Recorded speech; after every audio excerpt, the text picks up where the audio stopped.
और आम आदमी पार्टी की बागी राज्यसभा सांसद स्वाति मालीवाल ने सफाई के मुद्दे पर अरविंद केजरीवाल को घेरा है। मालीवाल ने केजरीवाल के घर के बाहर कचरा डाल दिया।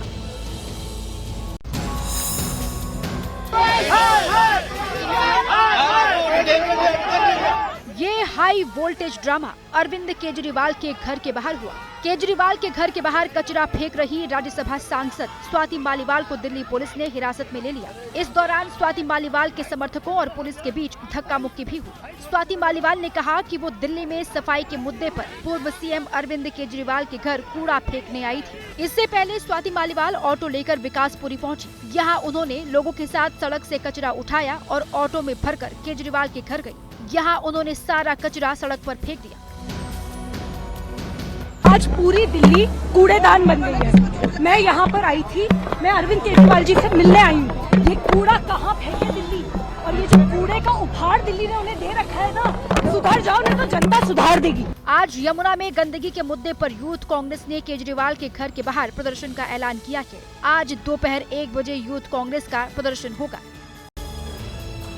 और आज से संसद का बजट सत्र शुरू हो रहा है। आज राष्ट्रपति के अभिभाषण के बाद संसद में आर्थिक सर्वे पेश होगा। कल वित्त मंत्री निर्मला सीतारमण बजट पेश करेंगी। 2 चरणों में संसद का बजट सत्र 4 अप्रैल तक चलेगा।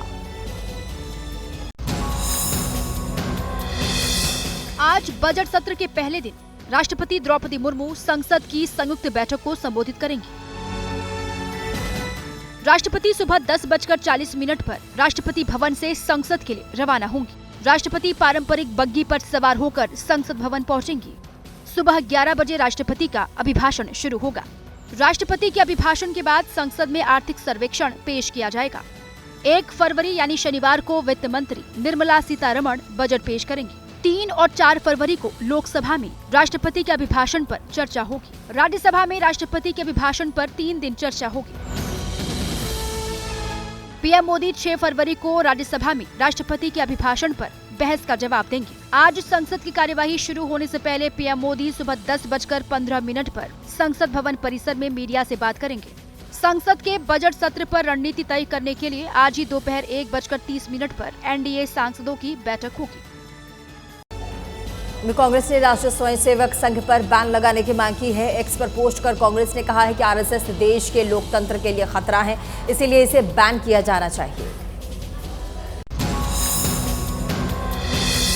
कांग्रेस के आधिकारिक एक्स हैंडल से पोस्ट कर आरएसएस पर बैन लगाने की मांग की गई है। कांग्रेस ने अपनी पोस्ट में आरएसएस पर बैन लगाने के 7 कारण बताए हैं। कांग्रेस ने कहा कि आरएसएस की सोच संविधान विरोधी है। आरएसएस दलित पिछड़ों के अधिकारों का विरोधी है। आरएसएस की मानसिकता महिला विरोधी है। आरएसएस राष्ट्रीय प्रतीकों का अपमान करता है। कांग्रेस ने आरएसएस पर अल्पसंख्यकों के खिलाफ हिंसा को बढ़ावा देने का भी आरोप लगाया है। इन आरोपों के साथ कांग्रेस ने आरएसएस पर बैन लगाने की मांग की है। इससे पहले दिल्ली की एक रैली में राहुल गांधी ने कहा था कि बीजेपी और आरएसएस हिंसा को बढ़ावा दे रहे हैं।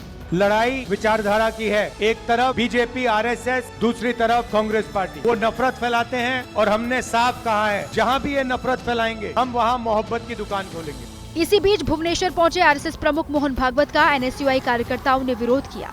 पुलिस ने यहां एनएसयूआई के प्रदेश अध्यक्ष उदित प्रधान समेत 8 एनएसयूआई कार्यकर्ताओं को हिरासत में लिया। और बिहार के मुख्यमंत्री नीतीश कुमार का एक वीडियो वायरल हो रहा है। वीडियो में नीतीश कुमार महात्मा गांधी की पुण्यतिथि पर गार्ड ऑफ ऑनर दिए जाने के दौरान ताली बजाते दिख रहे हैं। वीडियो सामने आने के बाद आरजेडी के ने नीतीश कुमार पर कई सवाल उठा दिए हैं। तस्वीरें पटना के गांधी घाट की हैं, जहां महात्मा गांधी की पुण्यतिथि पर राजकीय समारोह हुआ। इस दौरान जब गार्ड ऑफ ऑनर दिया जाने लगा तो सीएम नीतीश कुमार अचानक ही ताली बजाने लगे।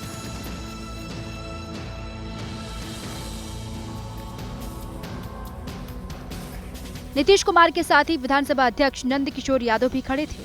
उन्होंने नीतीश कुमार को ताली बजाते देखा तो उन्हें ऐसा करने से इशारे से रोक दिया। नीतीश कुमार का ये वीडियो सोशल मीडिया पर तेजी से वायरल है और इसे लेकर विरोधी दल सवाल उठा रहे हैं। तेजस्वी यादव ने एक्स पर पोस्ट कर कहा कि क्या ये घटना नहीं दर्शाती कि उनकी मानसिक स्थिति प्रदेश चलाने योग्य नहीं है। ये पहला मौका नहीं है जब नीतीश कुमार का ऐसा वीडियो वायरल हुआ हो। कभी बिहार विधानसभा में नीतीश कुमार का मंत्री अशोक चौधरी के ब्रेसलेट से खेलने का वीडियो वायरल हुआ, तो कभी पीएम मोदी की उंगलियां देखने का और थोड़ा पीछे चलें तो नीतीश कुमार कभी मंत्रियों से सिर टकराते तो कभी अपने मंत्री के कंधे पर सिर रखने को लेकर भी वायरल हुए हैं। और चुनावी साल में बिहार में यूनिफॉर्म सिविल कोड को लेकर के बीजेपी और जदयू में तनातनी दिख रही है। बीजेपी के नेताओं ने बिहार में उत्तराखंड के तर्ज पर यूसीसी लागू करने की मांग भी की है। वहीं जदयू नेताओं ने कहा है कि यूसीसी मुसलमानों पर जबरन थोपा जा रहा है। उत्तराखंड में यूनिफॉर्म सिविल कोड लागू होने के बाद अब बिहार में भी उत्तराखंड जैसे कानून की मांग शुरू हो गई है। बीजेपी नेता कह रहे हैं कि पूरे देश में उत्तराखंड जैसा कानून लागू होना चाहिए। सभी धर्मों के लोगों के लिए एक जैसा कानून होना चाहिए। जिस प्रकार से लिंग के आधार पर, जाति के आधार पर, धर्म के आधार पर किसी प्रकार का कोई भेदभाव नहीं होना चाहिए, इसलिए देश के सभी राज्यों में लागू करना चाहिए। पूरे देश में इस प्रकार का यूसीसी को लागू करना चाहिए। सब समानता जो है से देता है, सब एक समान होंगे। यूनिफॉर्म सिविल कोड पर बीजेपी की मांग का सहयोगी जेडीयू विरोध कर रही है। जेडीयू के नेताओं ने 2 टूक कहा है कि वो यूसीसी का विरोध करेंगे। जेडीयू के नेताओं ने कहा कि यूसीसी मुसलमानों पर जबरन थोपा जा रहा है।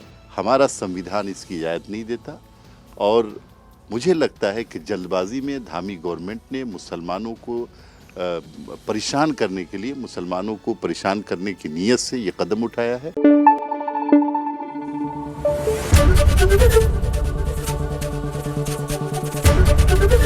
एबीपी न्यूज़ आपको रखे आगे।